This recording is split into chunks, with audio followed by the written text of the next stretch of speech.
Hey, my name is Stefanie, and today I'm going to talk about social entrepreneurship, and I'm going to share what everybody needs to know. First of all, I'm going to talk a bit about myself and my own social enterprise. Secondly, I'm going to talk about what's in the name social entrepreneurship, because this is a big buzzword where a lot has to be said about.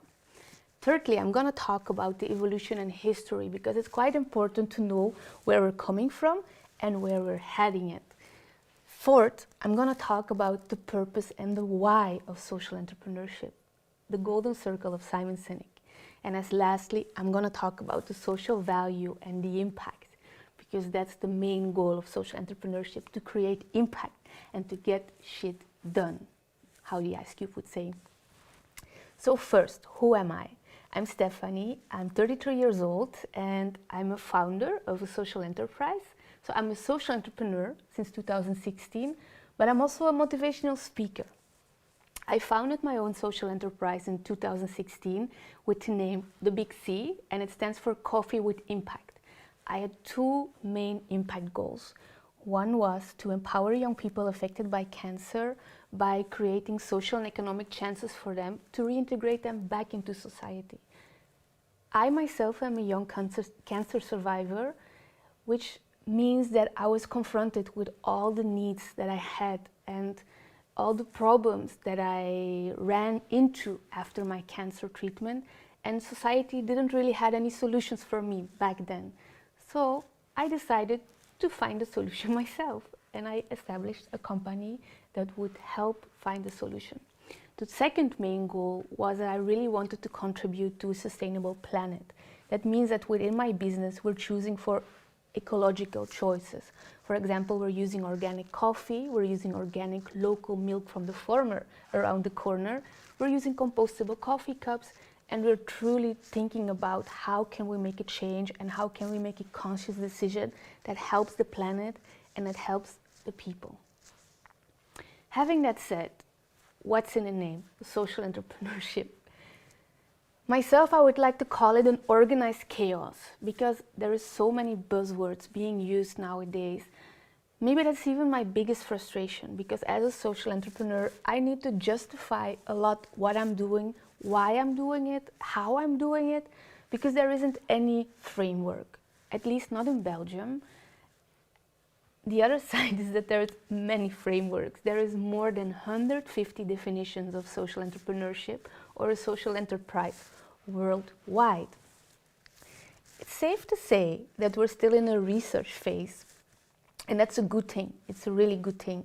But we shouldn't wait until there is a framework or a context. We should try to understand ourselves what is going on. So you have heard of SDGs, CSR, social economy, inclusive economy, sustainable economy, circular economy, B Corp, and all of these words that you think, okay, what's in a name? What does it really mean? I'm gonna try to help you break down some. I think the most important is SDGs. SDGs stands for Sustainable Development Goals, and if you haven't heard it by now, where have you been? Under which rock have you been living? But I think it's safe to say that quite some people still don't really know where it comes from. Well, it was an agreement that was made in 2015 by the United Nations, and all the member states signed a framework, a legal framework, that unfortunately is not binding, but it creates an opportunity for all the member states to work on life-changing goals, 17 in total, and one of them is end poverty, make sure there is equality for young girls and women, and so on. So SDGs have become very important because everybody wants to reach the goals by 2030 to end, for example, poverty. And the framework allows the member states to implement all of these ambitious goals within their own policies and activities.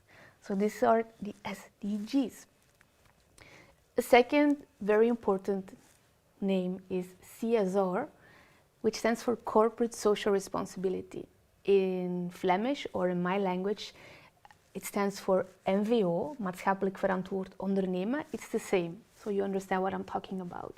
CSR means that corporates who are mainly profit-driven started to realize that they could have another impact in the world, that they could do more than just make profit, obviously. And they started to have certain activities, or they started to change their policies so that they're more socially responsible. One of the most famous examples is that they changed their paper to recycled paper. And I have many other examples, but for you to understand what it means, CSR, it means that a corporate company becomes more socially responsible and tries its best. Having that said, we need to be careful with window dressing nowadays, because a lot of companies like to use it and they just have one small minor thing. They use ecological pens, or they change their coffee in organic coffee, which is amazing, but that doesn't mean that they're 100% CSR or 100% MVO. And I think the main goal is to create the maximum output and the maximum impact. So CSR is something that means that we're on the way, but we're not really there yet. A third one is social economy. The fact that we put economy and social together means that we are making progress and we're seeing business together with the word social. Unfortunately, when we translate it to our own language, it has a different meaning. For example, in Belgium, social economy is something very specific. Social economy is a part of our economy that has been implemented for people with a distance from the labor market, people with fewer opportunities, people with disabilities. So we created an economy where it was partly funded by the government, so the fact that this kind of people might be less productive or they have another work tempo is been balanced by funds of the government so companies can exist. But this is a very specific definition. This definition doesn't even exist in the Netherlands. They don't even use the word social economy. And then in the UK, for example, social economy means everything in the middle, in the spectrum of totally on the left, which is non-profit, and totally on the right is just profit.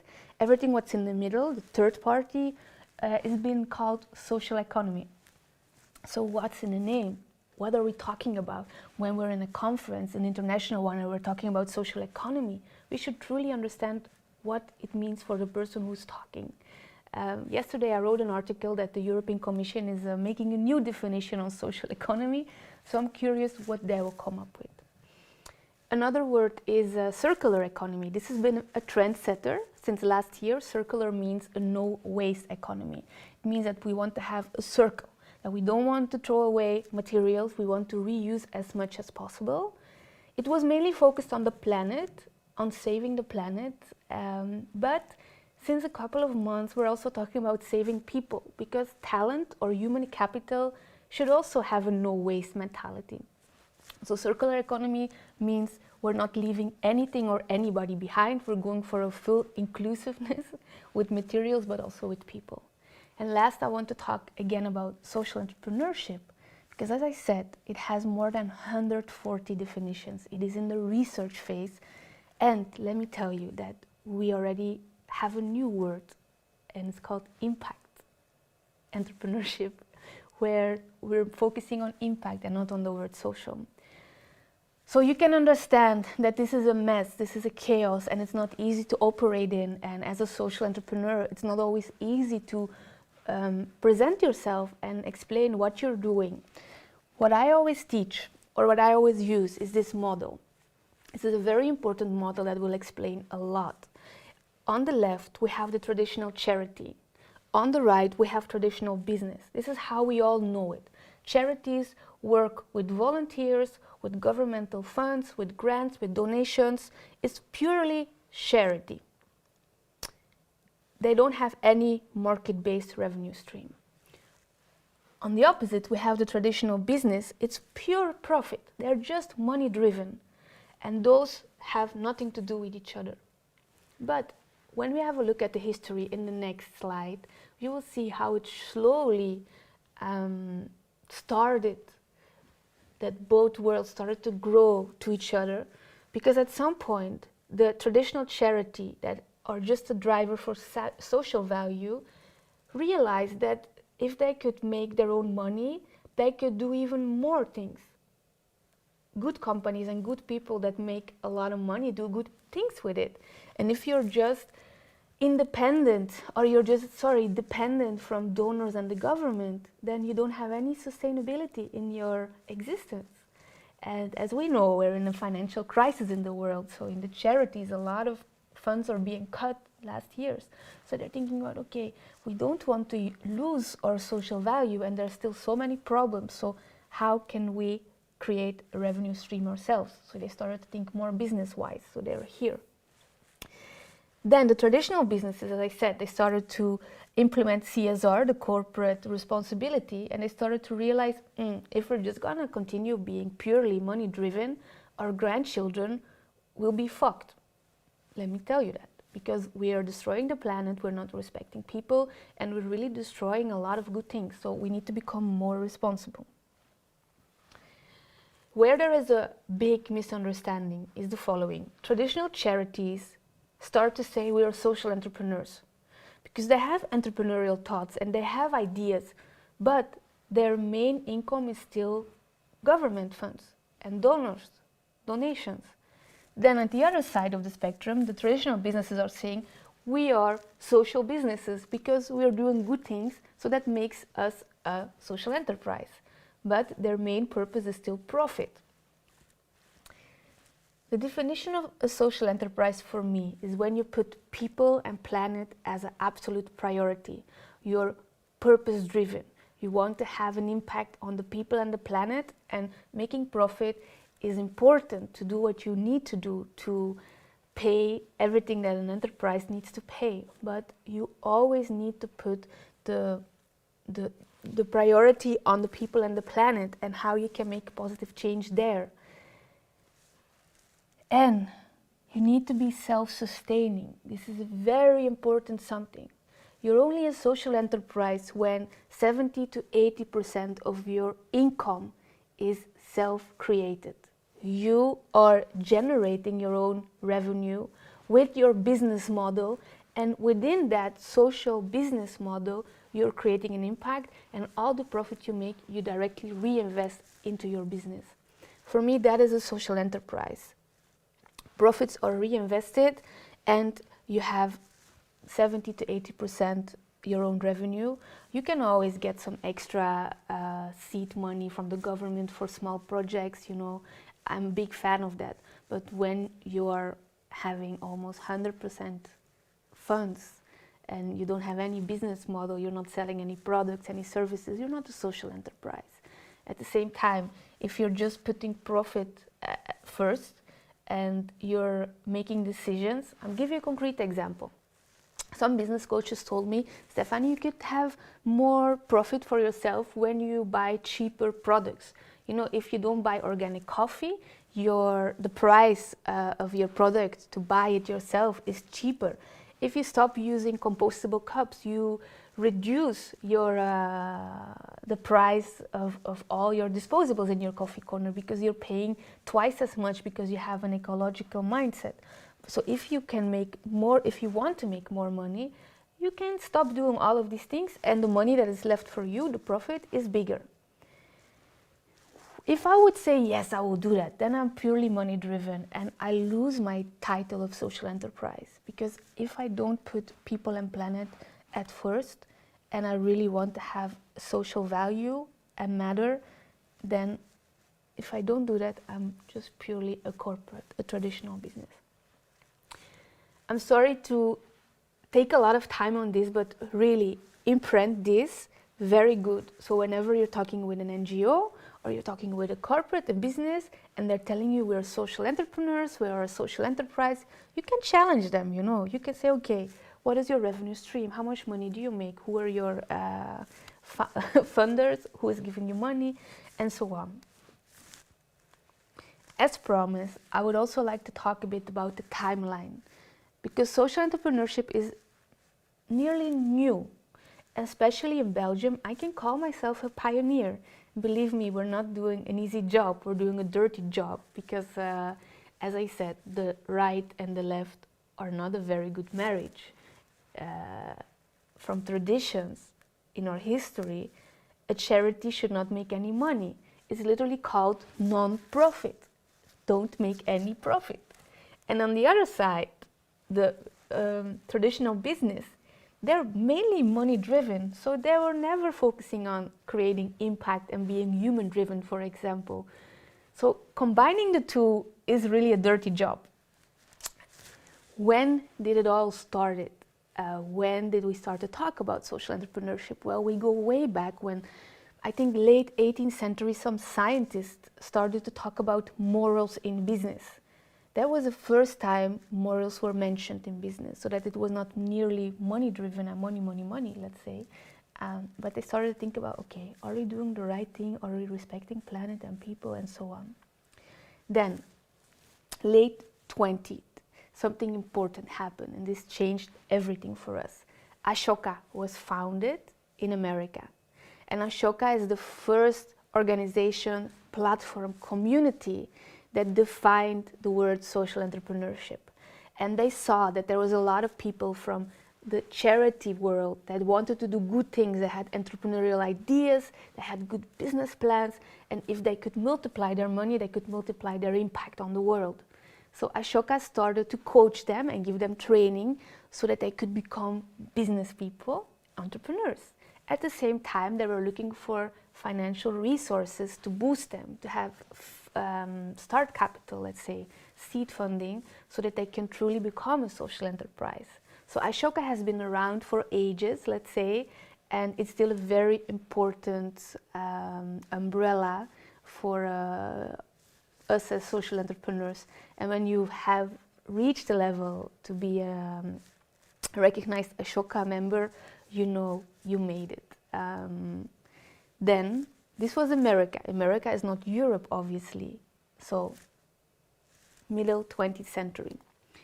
Late 90s, the word social and business were put together in the UK for the first time, because they understood that there were a lot of social problems in society, and the charity or the non-governmental organizations couldn't come up with solutions fast enough. And they also understood that just a pure profit business was not really tackling those social challenges. They had a big gap between poor and rich, literally, and they came up with a third party, the hybrid system, everything what was in the middle. When you combine social and you combine profit, you have a third party. So the UK was one of the first countries in Europe to start thinking about this and experimenting with it. And it has been until 2006 that the whole world had their eyes again on social entrepreneurship, let's say, because then the Graham Bank, if you don't know what it was or what it stands for, it started to lend microloans to people with fewer opportunities. It started to invest in people in poverty, giving them small loans with a very low interest rate, let's say, in order to boost them. And what they saw was that when you invest in people that by society were labeled as poor and worthless and not contributing to our to the world, amazing things happen, because when you create opportunities and chances for this group of people, the return on investment is huge. So the Graham Bank won the Nobel Prize, and everybody started thinking, wow, so we shouldn't leave all these people behind. We should really invest in them. We forgot to take them on the boat back in the days.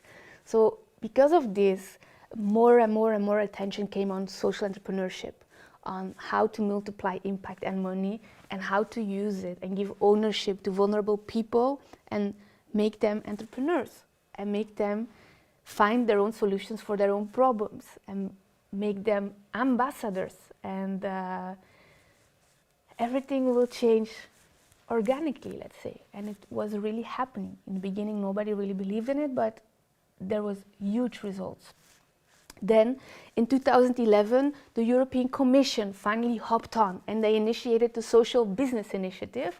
So again, they put business and social together, which was a very important incentive in Europe, because then all the member states of the European Union started to integrate it. And it was the Netherlands that started to experiment with this in 2016. And in 2017, the donut economy was launched, let's say, and this was a whole new way of thinking about economy. This was a new framework which is adopted in Europe, in Belgium, which we're looking at how we can reform our economy, make it more social, make it more inclusive. And I think in the last 5 years, social entrepreneurship, social enterprises started to pop up out of the ground and started to grow, because surely me as a millennial, I was inspired by the international context, and now finally I could really start my own social enterprise in Belgium. As I said many times, and I will repeat myself, it's not easy for us because there isn't a legal framework in Belgium, there isn't a financial framework in Belgium, and the perception is still not really clear. That makes it very challenging because we're doing something what is not really defined yet. But I think along the way, we're trying to define it ourselves. That's why I'm sharing everything what you need to know so you can become part of our family and help write history. The theory of change. When you ask yourself, what is the purpose and the why? I think I've already mentioned it several times, why social entrepreneurship is so important. We have a big world with bigger and bigger problems. Our problems have increased, we are fastly developing. We are a global world where traveling is easy nowadays, migrating is easy. We have the internet, we have technologies, but it's also causing a lot of problems. And all these problems can't be directly solved by our government. In theory, you think, okay, we pay tax, and with the tax money, our government is contributing to all our problems in society, mainly poverty, inequality, discrimination, and so on, health, you can name it. But in practice, you see that our governments are not keeping up with.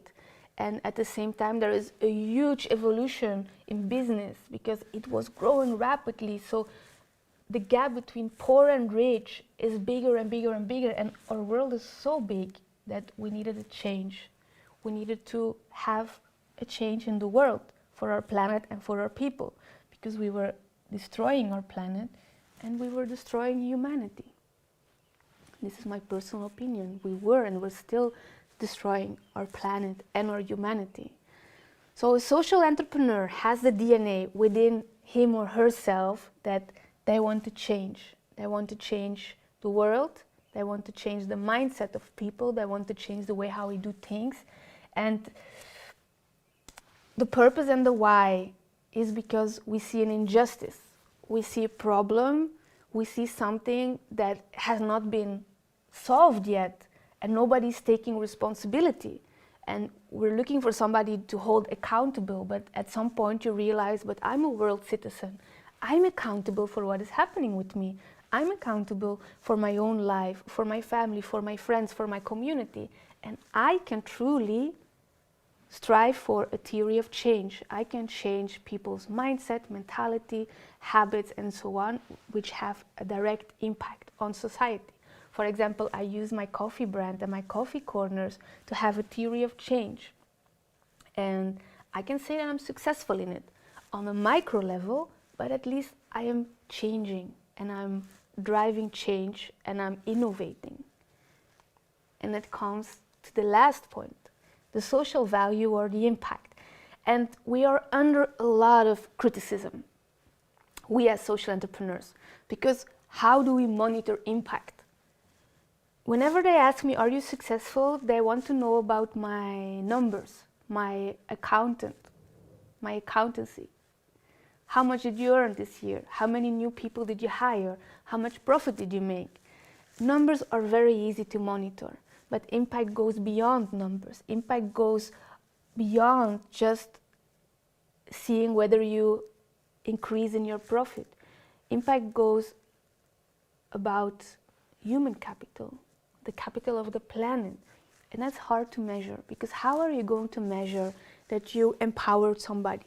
How are you going to measure that you have given somebody quality of life? How are you going to measure that the change of behavior in your plastic use has a direct impact on the planet? There is a lot of very complicated formulas for it, but it's not easy to do quantitative and qualitative research on it.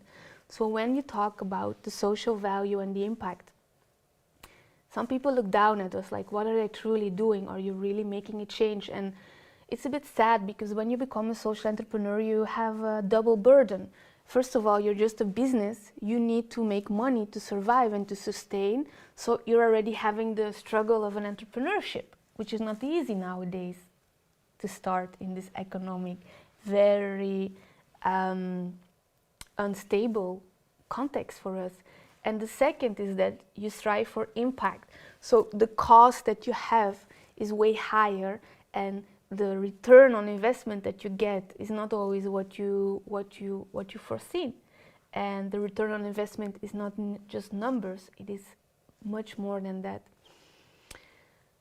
For me, the most important social value that we have is innovation, social innovation. Because as I said, we have a lot of problems and challenges, and if we're going to wait for our government or for companies to solve them, we're going to have to wait a long time. So social entrepreneurs are those who dare to lead and to bring social innovation forward. And what I've seen is that many times when a social innovation has become successful after a trial and error and a proof of concept, a lot of big corporates implement it in their own policies, in their own activities. So for me, the most important aspect of social entrepreneurship is that we bring social value, we bring social innovation, we dare to think different, we dare to do it different, and we're truly making an impact. And even though it is a small impact sometimes, don't ever underestimate the impact that you can make on somebody else's life. I think there is this saying that a mosquito can keep you up all night, this little tiny small bug. So even the smallest form of impact can have a huge, huge outcome and output. If I didn't convince you yet to become a social entrepreneur and to join me, I have a free bonus. Why you should become a social entrepreneur. And this is a bit from my own experience. First of all, you can become a hero because my community sees me as a hero. And that's a nice feeling because I go to bed with a very fulfilled feeling that I matter, that I'm doing something good for myself, for my community. And instead of being a victim of my own situation, I became a hero of my own story. And that's something really cool. Second, you can help save the world because the world needs savers and game changers and impact makers like us. Third, you will live your true purpose. And this is a big word, but a lot of people are still searching what they want in life, what life really means. And your purpose is within you. And a purpose is much more than just making good money, having a nice house. We all want to matter. And we're humans, we're connected. We are one big community. So your true purpose also lies in making a change for a better world, for yourself and for your community. Fourth, you will build an incredible legacy. And this is something important for myself as a millennial.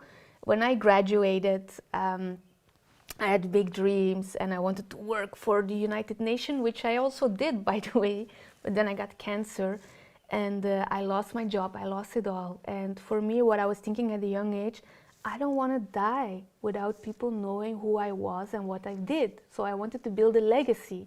And I think I've built my small legacy by now. People won't forget what I'm doing, what I stand for, what my vision is. And that's again something very special. Fifth, you're never bored in the job, let me tell you that. And it goes with sixth, you get fueled by passion every single day because it's a roller coaster. You're a pioneer, so every move that you make brings you to a next move and a next step, a next door that opens, a next window that opens. So you're every day fueled by your passion and by accomplishing your goal. You have a lot of energy because of that, because you know at the end of the day that you do it for the better. And that's also something really nice. So you never have the same day. Today I'm making this video. Later on I will see somebody of my community, a cancer survivor, and we're going to discuss our new marketing strategy. And later on, I have an appointment with an agency that is rebranding my concept because I want to relaunch after COVID, because I have plans to become a social franchise. Don't tell Starbucks yet, but I have plans to become bigger. 8, you have a lot of freedom. And this is positive and negative, but I take it positive. I don't like to work for a boss. I don't like to work in a box, in a framework. I'm a very creative, talented, driven person, and I need my freedom to be who I want to be. Of course, I also need to take responsibility. Having freedom doesn't mean that I can sleep every day, that I can do whatever I want, take holidays whenever I want. No, I am responsible for my own life, for my own income, but the freedom offers me a lot of satisfaction, a lot of feeling of belonging, of ownership, of truly being responsible for myself and taking the lead of my own life, let's say. 9th, you're part of a fantastic family. Without my colleagues, I wouldn't be here today. I would have given up a long time, because it's a network that is amazing. Because you know that everybody who is a social entrepreneur is somebody that has a very nice heart. Within the DNA, you want to make a change for the world. And that's something special. And to meet your vibe tribe is something special. So it's a fantastic family where you can always rely on. You co-create. There is a different energy, a different vibe. And lastly, you are the change. Don't forget that. You can truly change yourself, your own life, the lives from people around you. You can do so much more than you can think. And to end with another personal side note of my own life, after my cancer treatment, I ended up in a very black hole. I was lost, I lost my identity. Society gave up on me. I was about to die because I had a very bad prognosis. And I decided to not be part of the problem and be a victim and a patient, which literally means suffering. Patient in Latin means suffering. I decided to become part of the change. I decided to become a winner, a hero. I decided to become a survivor. I decided to make a change for myself, for my community, that nobody should ever feel that society gave up on you. And that's when I started with my coffee business, and that's why I'm doing what I'm doing today. And I could add to my portfolio that I'm now a motivational speaker, and I'm educating students, teachers, professors, CEOs all over the world, national, international. So be the change that you want to see and own it. Own your own story, own your own purpose, own your own life mission. Thank you very much for Ice Cube for having me today. If you don't know what Ice Cube is, or you want to get more inspired, please check out my amazing, fantastic colleagues that will help you in every single way to become the best social entrepreneur ever. And don't forget, get shit done and create impact. Thank you very much. I would like to grab a coffee with you, and I reach out. If you have questions, you can always find me, and we can help the world become a better place for all of us.